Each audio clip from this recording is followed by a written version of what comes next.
All right, I'm going to start out this week working on the operational part of these headlight door covers. And the first thing I'm working on are the hinges that'll connect the doors to the nose. And what I've got here is you can see this rod that I've welded the nuts into the ends. And here you can see that I've used a shoulder bolt with a stainless steel washer. And it bottoms out on the rod itself, giving just enough clearance to put these pieces of nylon, or Delrin I should call it. That's what its technical name is if you're looking to buy it. Anyway, this Delrin I've cut down to the size that would fit between the rod itself and the bottomed out shoulder bolt. And then I've gone ahead and through bolted the Delrin to this piece that has a couple of mounting holes that'll mount to the nose, and this rod side over here is what will it'll be attached to the doors themselves for the drop down. Anyway, that's where I am with this. All right, this is what this hinge is looking like. As you can see, I've got it going straight across as opposed to the plane that the headlight door is actually going in. You can see how it'll pivot basically. That's what this is going to get bolted through here, and then of course the door will come down in the direction towards us. Anyway, I got a little ahead of myself putting these in because I realized there's some areas I won't be able to get to as far as getting primer in and sealing it up with seam sealer on all these overlap joints in this nose. Something I didn't have to think about with my fiberglass nose on my car, but something you definitely have to worry about. You don't want to get water trapped between the overlaps in the steel here. So that's all been taken care of. The other thing was some obvious low spots in the nose, one here, and then across over here where water would get trapped. So I went ahead and drilled some weep holes along here to make sure that any water getting into there can make its way back out. And also this corner over here, everything else has a path outwards if it gets in there in the first place. Anyway, so it's all seam sealed up now, and I go back to working on the hinges for this for the headlight doors. I just wanted to show you another method for welding a nut in an oversized tube that you can't use that other method that I showed you before, where the bolt is tight to the inner dimension of the tube. I'm using a flange nut here, but this will work with a regular hex nut as long as the hex nut will fit down inside the tube. If you've got an oversized tube like this, just got to basically, it's as long as this cut is square on the top side, check it for square all the way around, and just use a cut-off washer here so you could drop this into make it flush with the top of the tube, and then tack it on both sides, and then take this assembly off here and finish up welding it all the way around. And that works pretty good for me. But you could see that if you had a hex nut, you'd have to be a little more careful, but you could get down on the sides of the nut and weld it up just as well as this. Anyway, thought I'd show you that. All right, so this is what this is looking like. See, I've got two bolts holding it in right there. Those are the pivot points right there, either side. So that door drops down like this, and then it goes up and hits that rim right there, and that's positive stop. Anyway, that's where I am with that. Got to do the other one now.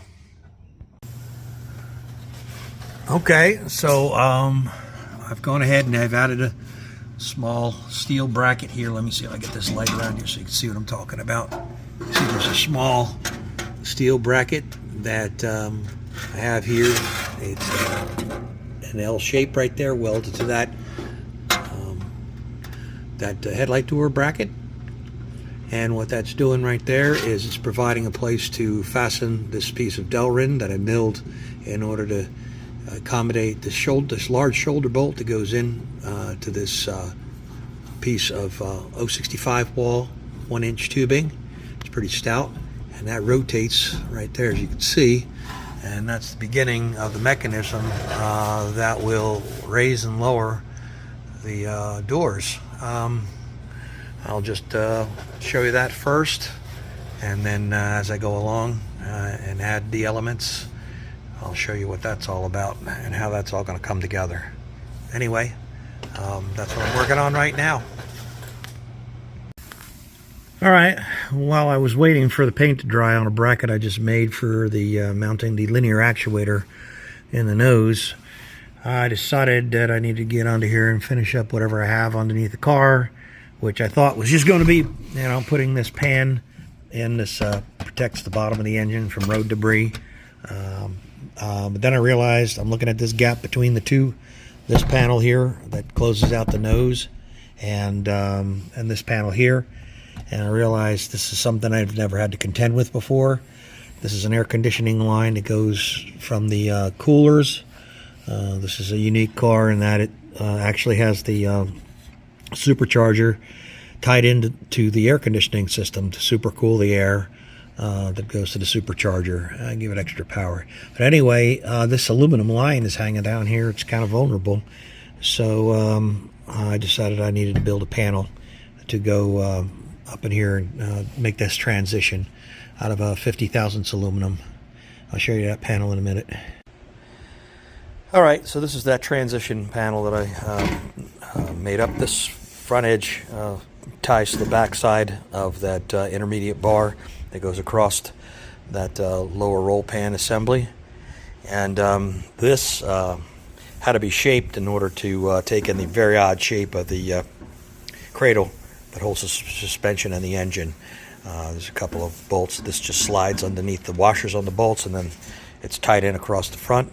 And I've still got to paint it up before I put it in for the final time, but I thought I'd show you what it looks like while it's still very visible, because once it's painted black, it's hard to see this stuff under the car, even with a light. All right, a little bit hard to see, but you can see it because it's contrasting to the black before I take it off and paint it up. But it's just held up over here with these screws that hold that panel on. It overlaps in this direction in order to, you know, so that the leading edge of that panel's not into the wind, so to speak. So, and also this overlaps here. This is down behind this, and so that's also with consideration of airflow over here. And it's just self-tap screwed like this panel is to the transverse bar that goes underneath this extension under here. And that's about it. It just slides into those two and then to the front over here. I'm going to take it back out here and in a minute and just paint it. All right, so this is the bracket I was talking about that I had to make up because it won't be accessible to paint it on the top sides and in and around all here. So I primed and painted that. I was waiting for that to dry. This is going to sit vertical inside the back of the nose, and what it's going to hold is this linear actuator here. We'll go into this little pivot point here, and it'll run the these headlight doors up and down. Now, if you recall, if you watched my video when I was building Don's Charger, I used some very small, they were like a 2-inch throw linear actuators, and they worked really good for their application and a really good spot to mount them in. And but they were only lifting up very, very lightweight plastic doors, and so they really didn't have to deal with any kind of forces whatsoever. You know, when the headlight doors are up, the air just flows through. There's nothing. And when they're down, they're flat on the 68 Charger, but there's a whole bunch of bracketry and leverage and everything that keeps them nice and tight, so there's no danger of it rotating up or opening up. In this case, you need a little bit more force based on the fact that the air is traveling up over the car. We don't want these things to flutter in the down when they're in the up position, so they have to be held firmly against the nose, and we needed something with a little bit more force, so hence this larger linear actuator here that's going to run the center and operate both simultaneously. Anyway, I'll show you how all that comes together when I get it done. All right, so that's the bracket welded into place and the linear actuator fully extended and hanging from that pivot point right now. So it'll start in about there and probably rotate a little bit as it it'll rotate outwards as it comes to the center point and then rotate back in again once it gets to the top. But hopefully that'll give us enough movement here that we won't get bound up. Anyway, that's what I got going on right now. All right, I just threw the linear actuator in after I got this arm on with the clevis over here, just pins thrown in there for now. And so I can show you what this is. This is the setup.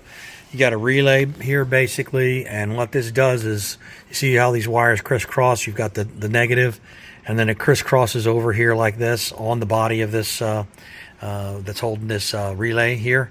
What happens is a double set of contacts in there, and you can see there's a spring in there. Well, when there's no power to the relay, it holds the double set of contacts to one side, and then when you put power to it, the light comes on. You see it'll energize, and the solenoid comes on, and it pushes the double set of contacts to the other side. And what that's doing is it's reversing the polarity on this motor, which is just 2 wires. So it works like a window motor, but internally it's got limit switches, which a window motor does not have internal limit switches. So when I put right now the power is off, so the contacts are in one position. Now I'm going to turn the power on, and it'll go until it shuts off right there. You can see that's the power on, and that would be the location with this rod down, which would roll over this way, and these doors would come down, and that's with the headlights on. Now I turn the headlights off like that, and it rolls up, and it closes the doors back up. I haven't got any of that mechanism made up yet, but watch the blue line right there. When I turn it on, you'll see it rotate towards me, and then that basically opens up those doors, and then running it in the opposite direction closes the doors up. Now the little light that's on in the relay, you see it come on, and that's with the headlights on, and now we'll cut the power to the relay, and the spring will put those contacts back in the home position, and it sends it in the other direction. Anyway, that's the setup.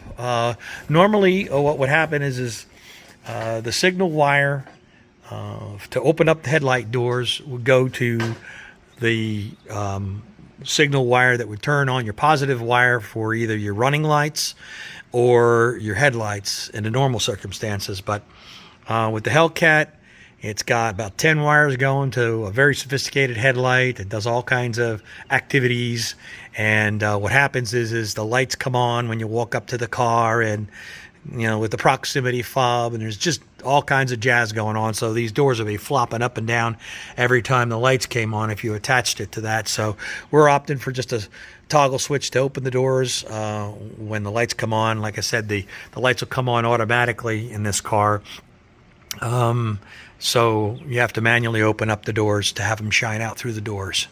Be neat to have them open up with the signal wire with one switch, but new cars are just too darn complicated. All right, so I've been working on seeing where everything has to land here. I've got this this arm made up. This is got a little bit of adjustment so that the door can be tightened up just a little bit, depending on how it ends up laying in the end without, with the paint and everything in the Bondo. This can be, I'm going to leave it a little bit gapped here, and then after it's done, it can be, these two nuts can be loosened, and this whole device can be spread out a little bit to give it a nice snug fit. Anyway, I've got that mocked up as to where it might need to go. I probably got to cut this back off and move it over a little bit. It's a little crooked, but I'm just getting a sense of how this is all gonna act. I hung my my linear actuator from the top bracket here, and what I have here is a representation of the full extension. I've got a 3/8 rod with 2 holes drilled in it with a 16-inch extension, and there's another rod right here that's for the contracted length, so that I can check my locations relative to the centerpiece.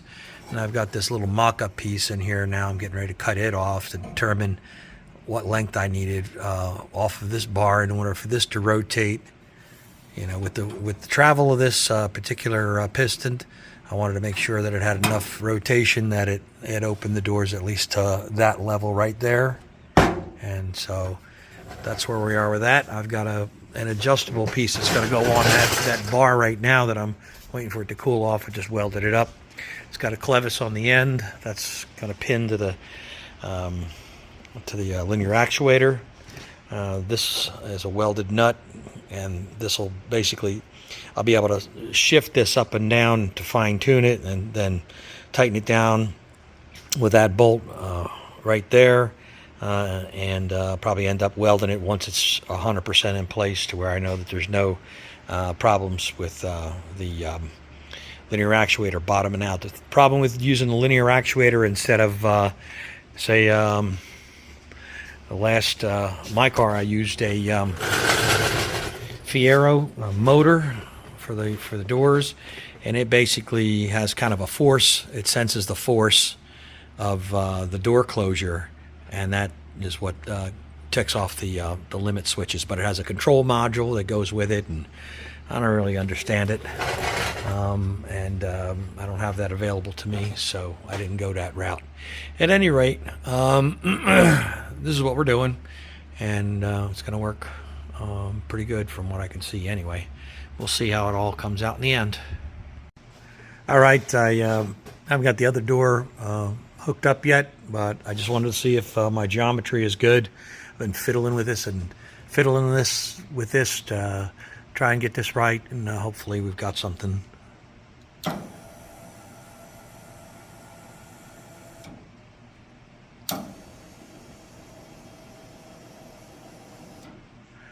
And that's it. That's about all she wrote. It is not more complicated than that. All right, so I've got both sides hooked up now, and I've adjusted the doors up to the closed position. So that's what it looks like down, and that's the up position. Let's take a look at the front.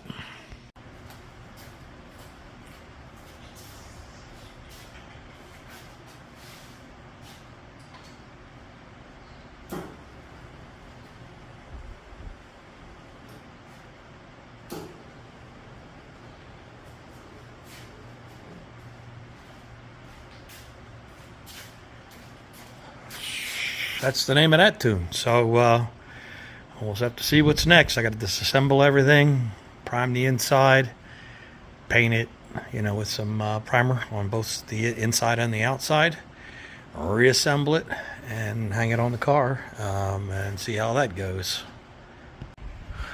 All right, so finally got the nose back out of the paint room. I've got it all primed on the inside and the outside with K2 primer.